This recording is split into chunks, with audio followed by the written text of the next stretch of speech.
And then we're going to talk about compound solids, which is where you guys can take two of the different shapes that we've learned so far and stack them on top of each other, and then do the same thing over again. Find the volume and surface area, things like that, when you have a compound figure, two or more technically, but we're only going to be focusing on when you have two shapes.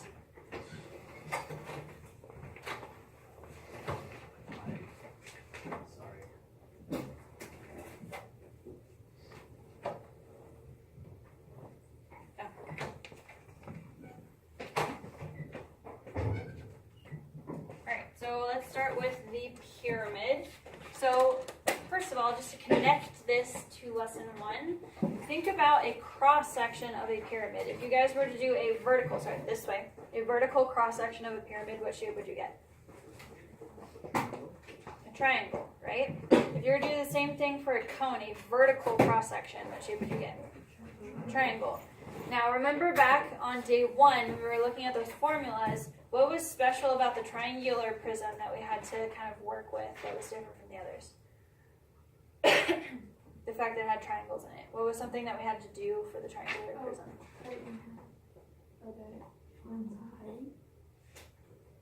Finding heights, cutting in half, but in both of those ideas led to what?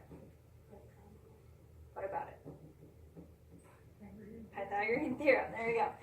Key to the triangular prism that we saw on day 1, we had to use a Pythagorean theorem to get more information. That is still going to hold true to the pyramid and the cone because they have that triangular aspect to them as well. So you're going to expect to see a Pythagorean theorem for any one of these solids that involves a triangular aspect to it. So for the pyramid, there are 4 variables that you guys need to know. L stands for length typically, but it does not stand for length here. It's kind of weird. L stands for slant height. Why you L? I don't know. It's in italics on the screen. Slant height. This one you'll have to remember. On your guys' formula sheet, there's that little key that tells you what the variables are. It does not include L. Because it can't differentiate between L for length for rectangular prism and L for slant height here. So you guys just have to remember. L in this scenario is slant height. Now the slant height is the length from the tip of the pyramid to the center of, or to the edge of the pyramid here along the face. Okay, so if they give you this slanted length from the top down to the midpoint of one of the edges here, that's the slant height. So in this scenario, it's 12 for this particular pyramid. The perimeter of the base, which is still what P stands for, what shape is the base? It's a square. This one you can say it's a square because 2 adjacent sides are congruent. So if you only knew that the opposite sides were congruent, you couldn't conclude that it's a square, but because the adjacent sides are congruent, it's going to continue that pattern all the way around. So if it's a square with side lengths of 10, what would the perimeter be? 40. What would the area of the base be with a square that has side lengths 10? 100. And then H stands for height. Now, height of anything, particularly this kind of solid, is going to be the vertical distance between the base and the top of the pyramid. For the prisms that we talked about last time, the height was from base to base. Since this one only has one base, the height is represented by the top of the pyramid perpendicular to the base, so straight down. So H is going to be a vertical height. Do we know what that is right now? No. So this is where the Pythagorean theorem comes in. When you guys are working with a pyramid, they're only going to give you one of the 2 heights. They'll either give you the slant height and not the vertical height, or they'll give you the vertical height and not the slant height. So you would have to use Pythagorean theorem to find one or the other, depending on what you have. So if you draw the right triangle, either there or here, it doesn't really matter. The slant height is obviously the hypotenuse, because that's the slanted side. The vertical height is what I don't know. What would I call this side right here? 3. No, actually it's not a it's the apothem, but what would I, as a number? 5. You have to remember that when you're drawing this triangle, it's from the center of the base out, so it's not the full 10, it's 5. So make sure you're careful with that. And then you do Pythagorean theorem to find what value for H.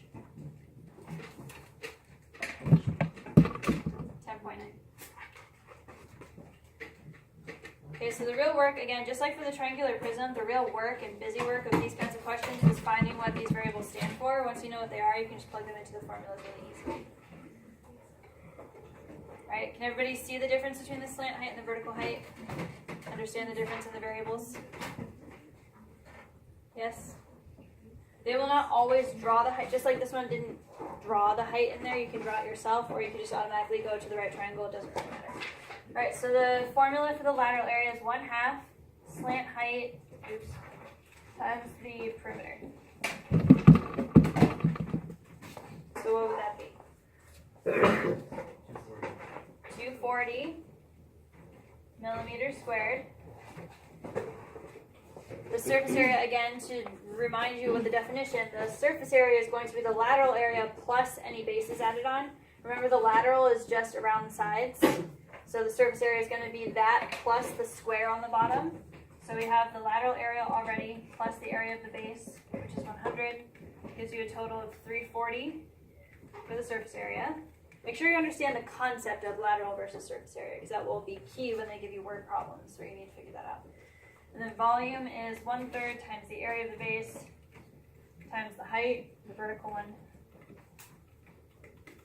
That would give you 363.3 millimeters.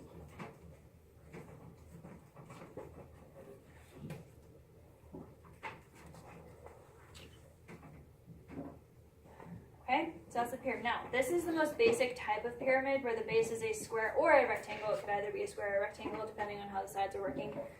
So this is pretty basic. The only real busy work is using that Pythagorean theorem to figure out either the slant height or the vertical height.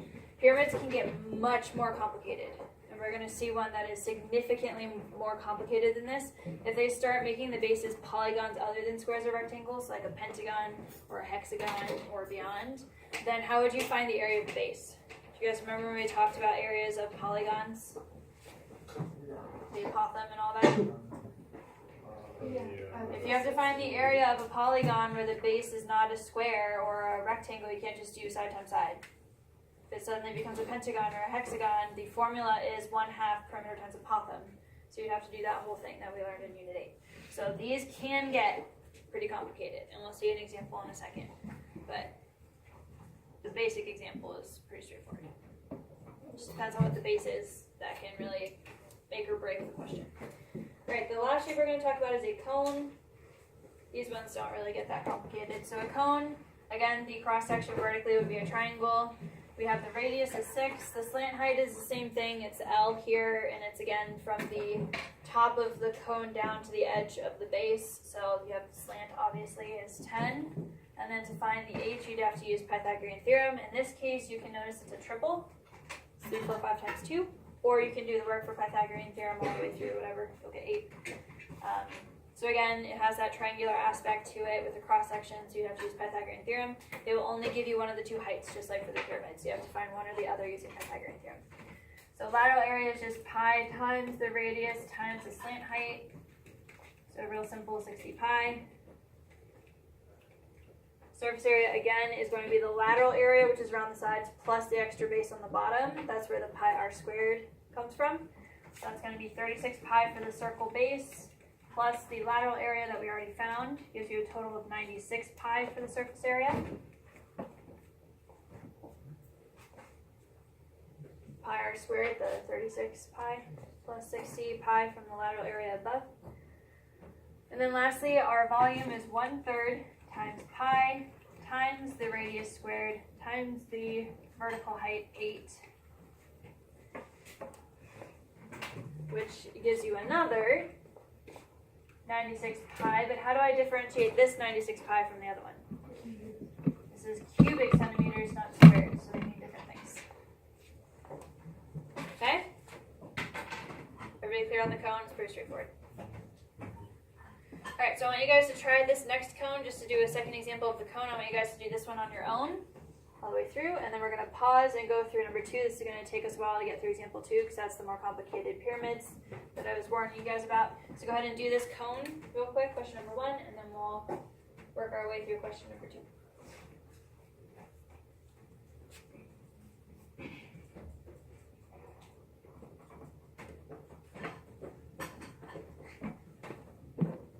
Like we're doing for some of these, you can round it to 1 decimal point. That's how we're going to be working with those.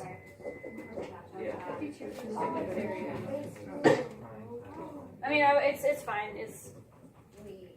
I'm just trying to keep a consistent system so that we're not getting different answers all the time, but if you round slightly differently, I'll be able to tell if you're on the right track. So that's how you would do the volume. Any questions on the cone? Alright, so buckle up. Here comes our pyramid. No, please I'm not ready. Alright, so Give it power. Power.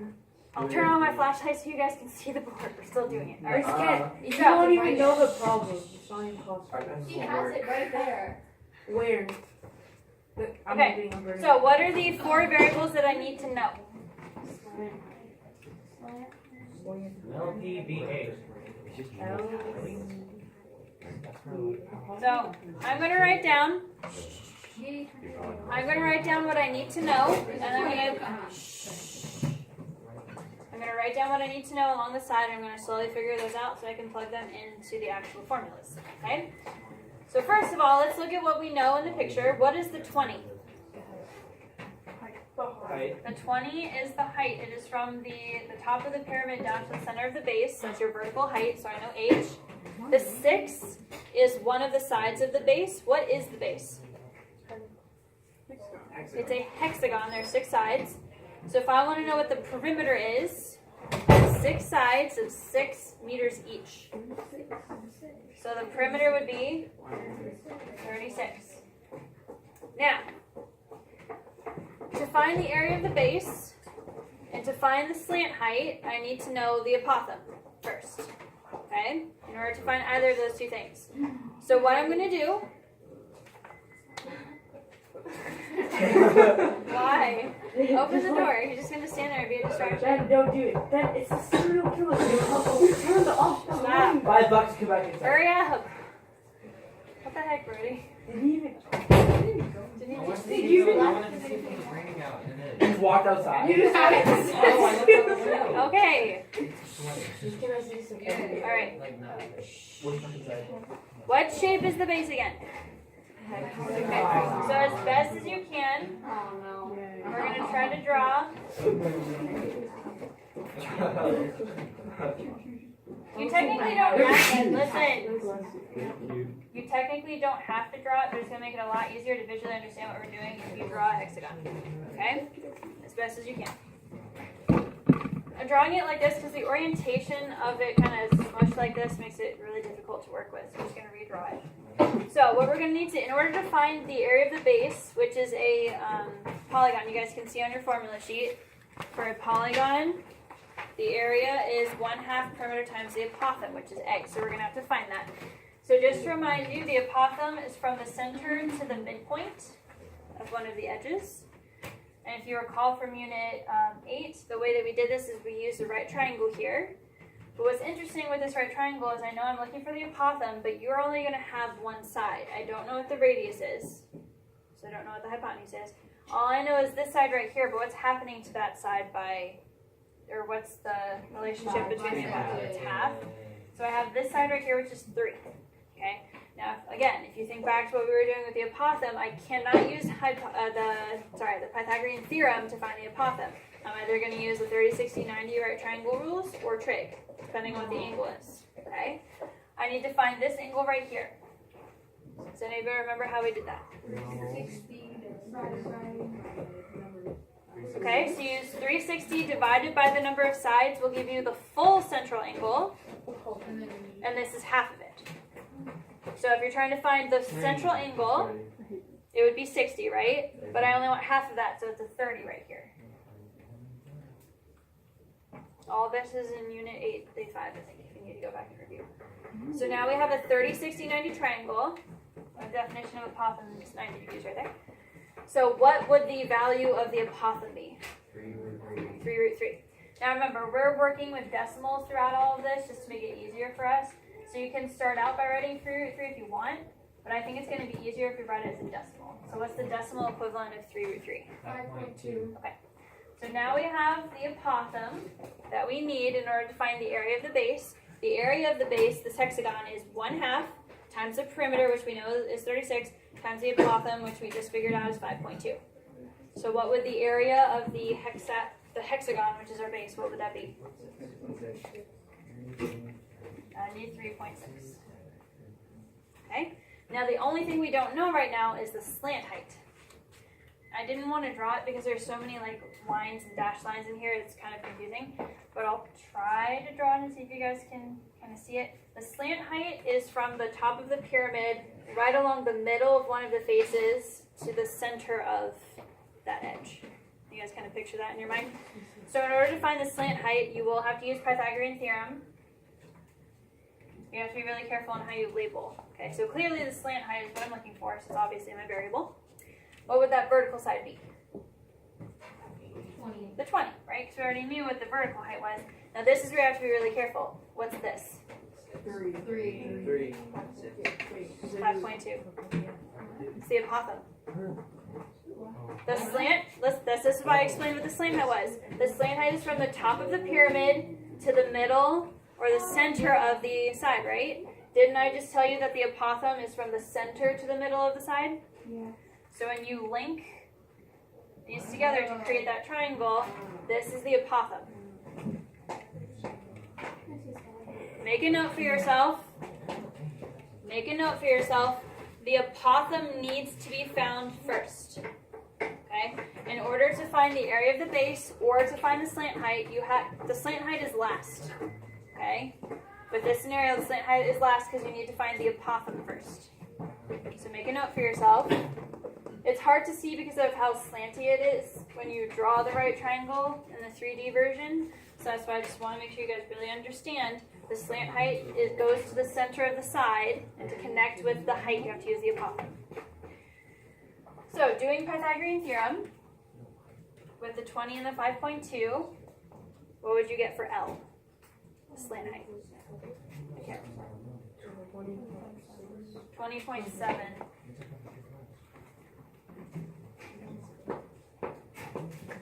Okay.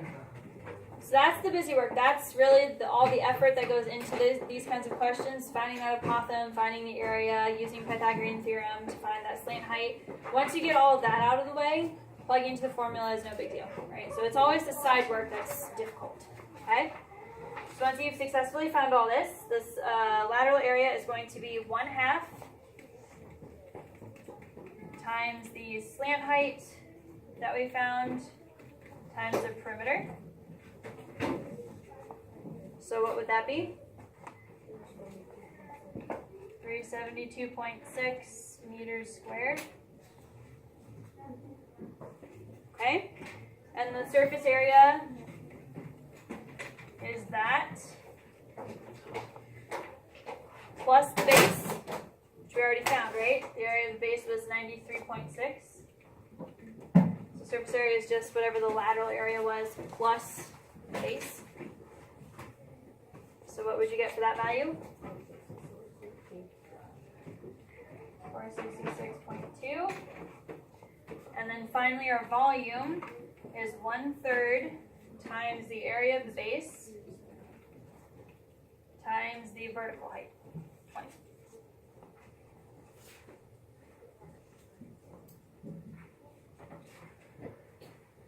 Which is a even 624.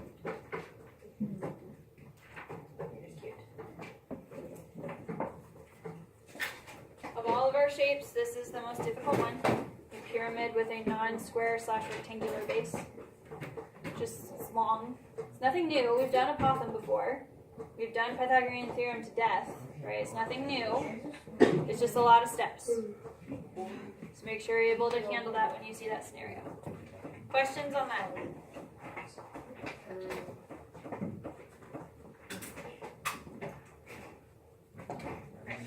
These next two questions are going to be easy peasy compared to that.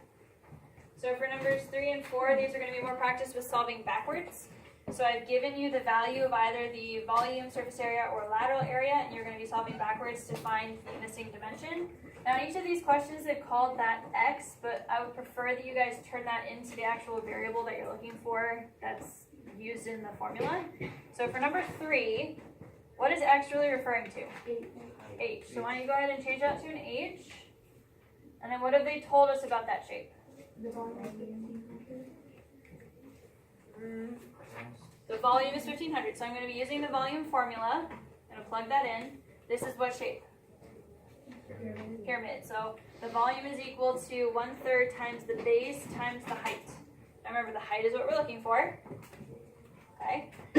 I have two variables right now, the height and the area of the base. The height is what I'm looking for, so I need to be able to plug in what the area of the base was. So what would the area of the base be? Should be 225 because the base is a square, so the area would be 15 times 15, 225. And then we would just really simply solve this algebraically. You can either combine these and then divide, or multiply by 3 and then divide. Whatever. Should get 20. Doesn't have any units. U for units, whatever that is. Alright? Is everybody okay with that one? Pretty basic algebra. Okay? For the cone, what are they asking you to find? The radius. They've given us the lateral area. Is that pi RL? So the lateral area is 6 pi. I don't know what the radius is, but I know the slant height is 9. So what would I do? Okay, you divide by pi, they go away. And then divide by 9. And you can either leave the answer as a fraction or a decimal, but it's pretty small for a radius, but that would be your answer. Yeah, they didn't give me units that time either. Alright, so make sure you guys are familiar with how to use these formulas both forwards and backwards. Alright, so we have 2 multiple choice questions for the cone and pyramid, and then we're going to talk about the compound solids. Alright, so again, more practice with figuring out these questions without a picture. Alright, number 5. The Great Pyramid at Giza has a square base with sides of lengths 230 meters and a height of 146.7 meters. Approximately, what is the volume of the Great Pyramid? So, what shape are we working with? And we're trying to find the okay, so 1/3 area of the base times height. Do I have all the information I need in the directions? Yes. They told you it was a square base, which means that all the sides are 230, so how would you find the area? It would be 230 squared to find that area of the base. And they specifically told you what the height was. So you have all the numbers you need, you plug them in, evaluate. Which one of these is the closest approximation? B. Okay. Now, this next one could be easy or difficult depending on what you know about a TP. They have a couple of contextual questions that can make it tricky if you're not on the up and up with these things. Does everybody know what a TP is? Yes. Yeah. Yeah. It's like The little cone tent thingies, right? The Americans. Right? The Okay. Americans. So we have a teepee. The Americans. We have a teepee in the shape of a right cone. They're telling us what they told us that the slant height is 18.5 feet and it has a diameter of 20 feet. They want to know how much canvas would be needed to cover the teepee. Are they asking for lateral area, surface area, or volume? Why is it lateral area? You don't need the bottom on the bottom. You don't put canvas on the bottom of the teepee. Okay? That's why it's so important you understand the context of what lateral area versus surface area means. A teepee is straight onto the dirt or grass or whatever. It's just around. Bless you. So I'm looking for the lateral area of a cone. Okay? They told us that so they told us the diameter was 20. So the radius would be 10. And they told us the slant height was 18.5. What would this be in terms of pi? Yeah, remember, I want your default to be in terms of pi every single time. Once you finish that and then double check over here and don't see pi's, the only thing you have to do extra is then multiply the 185 and pi together and figure out which one of these whole numbers is closest. 581. Okay? clear on that? Those are your multiple choice.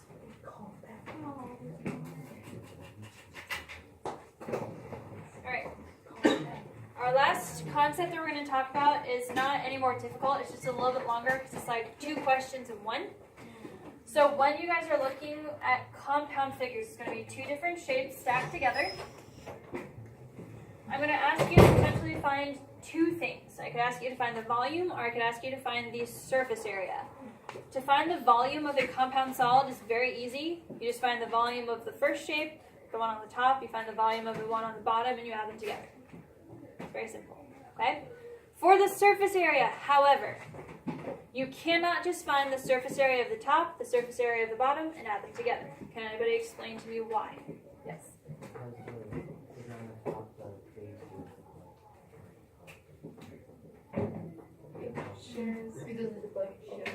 It shares one of the bases. It shares one of the, okay, so the bottom of that. sorry? You can't get the bottom of that, like the cone on top. Can't get the bottom of the cone on top. Yes? Since they're stacked, technically, like the top of the cylinder and the bottom of the cone are the inside of the thing now, Yes. and you need the outside. So that's the best articulation of that idea, but I know you guys all intended to think or say that. So when they're separate, the cone has a base on the bottom, right? That's exposed. And the cylinder has a base on the top that's exposed. When they're together, those are now inside the shape. They're no longer exposed, so they're not part of the area anymore. So when you guys are trying to find the surface area of a compound shape, you have to think in terms of lateral area now. You want to find the lateral area of the top shape, the lateral area of the bottom shape, and if there are any bases exposed, you would then add those on at the end. So this has the lateral area of the top and bottom plus a circle to plug the hole. So it has one base on the bottom, okay? So that's the idea you want to think about for surface area. You have to switch how you think about it, okay? So let's go ahead and do that. So I'm going to start with volume. I'm going to use 2 different colors. Okay. So let's find the volume of the cone. The volume of a cone is 1/3 pi r squared h, I believe. Yep. Pi r squared h. Okay, so let's plug in what we know. What's the radius? 3. So it's 1/3 pi 9, and then what's the height of the cone? Cone. 4. So I'm going to do 1/3 times 9 times 4.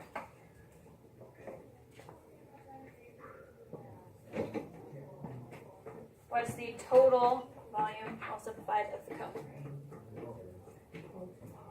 12. Yeah, sorry, 12 pi. Okay, so that's the cone. Now we're going to reset and do the cylinder. The volume of a cylinder is pi r squared h. Okay, so the radius is the same. Since they're sharing the base on the bottom, it kind of goes all the way up and down. The radius is the same. So this would be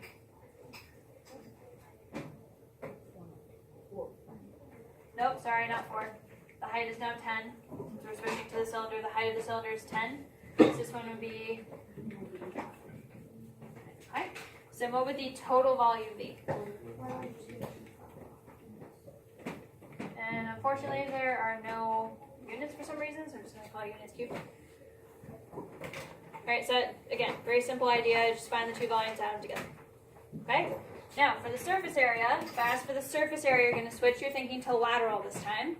So the lateral area of a cone is pi RL.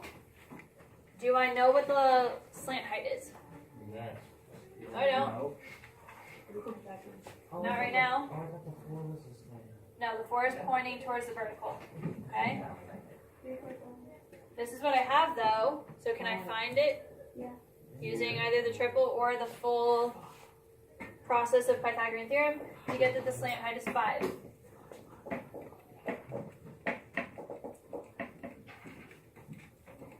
So the lateral area, bless you, of the cone is 15 pi. Okay, now let's do the lateral area of the cylinder, which is 2 pi RL, right? No, not L, H, right? In my notes I plugged the numbers in instead of writing the formula, so is that right? 2 pi R H? Yes.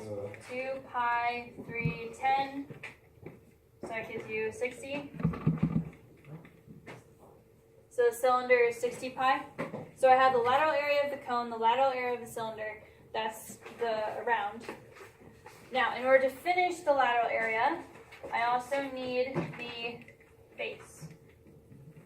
What shape is the base? Circle, so I'm going to need to add that on to cover it all up. So because the base is a circle, the area of a circle is pi r squared, so it'd be 9 pi. So to find the total surface area, you're going to add all three of those together.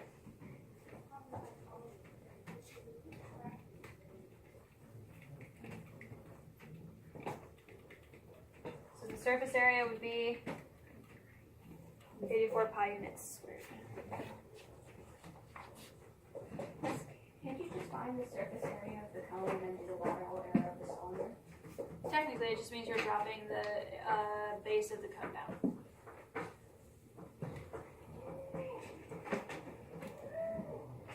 Okay? Is everybody clear on that? Yes, no, maybe? Okay. I'm going to let you guys do the next two on your own. Okay? This one is a pyramid in a rectangular prism.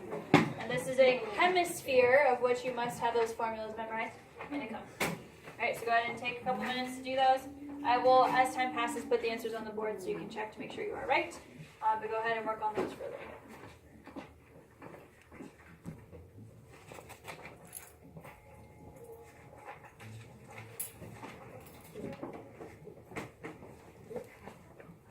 We got 20 so far. Why would you get 20. Alright, does anybody have any questions?